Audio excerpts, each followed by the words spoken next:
বেশি এক্সাইটমেন্ট হলে যা হয় আর কি, আজকে তাই হলো। আর শেষে একটা বড় শিক্ষাও পেয়ে গেলাম। ভিডিওটা পুরো শেষ অবধি দেখো, তাহলে বুঝতে পারবে কেমন চরম শিক্ষা পেয়েছি।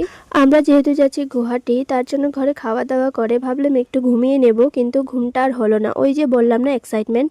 বড়রা বলেই যাচ্ছিল অল্প ঘুমিয়ে নাও ঘুমিয়ে নাও, কিন্তু কে কার কথা শুনে। ঘুমের সর্বনাশ করে সময়ের অনেক আগেই গিয়ে স্টেশনে হাজির। স্টেশনে পৌঁছে একটু এদিক একটু সেদিক করছিলাম, মনে হচ্ছিল যে স্টেশনের সব ভিখারিগুলো আমাদেরকে চিনেই ফেলেছে ভালোভাবে। ট্রেন আসতে সব এক্সাইটমেন্ট একদম রিয়েল হয়ে গেলো। ভাবছিলাম সুন্দর করে ভিডিও করবো, কিন্তু তখনই মনে পড়লো আরে আমাকে বারবার ঘর থেকে বলে দেওয়া হয়েছে স্টেশনে গিয়ে কিন্তু ফোনটা বের করবি না, চুরি হওয়ার সম্ভাবনা আছে। তারপর আর কি, সেই ভয়ে আমি আর ফোনটা বেরই করলাম না।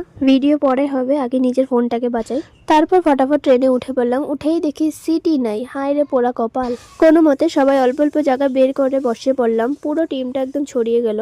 তারপর সময় যতই যাচ্ছে চোখের ঘুম ততই বাড়তেছে, আর তখন মনে হচ্ছে ইস একটু আগে যদি ঘুমিয়ে নিতাম। কিন্তু ওই সময় তো আমরা এক্সপার্ট ছিলাম না ঘুমিয়ে গল্প করতে। ঘুমের 12টা বাজিয়ে শেষ পর্যন্ত কোনো মতে গুয়াহাটি পৌঁছে গেলাম। বাকি পুরো জার্নি আর এক্সপিরিয়েন্স করে নেক্সট ব্লগে থাকবে, তাই সাথে থেকো। ভিডিওটা ভালো লাগলে লাইক কমেন্ট করো, তোমাদের সাপোর্টই আমার জন্য সব। Thank you.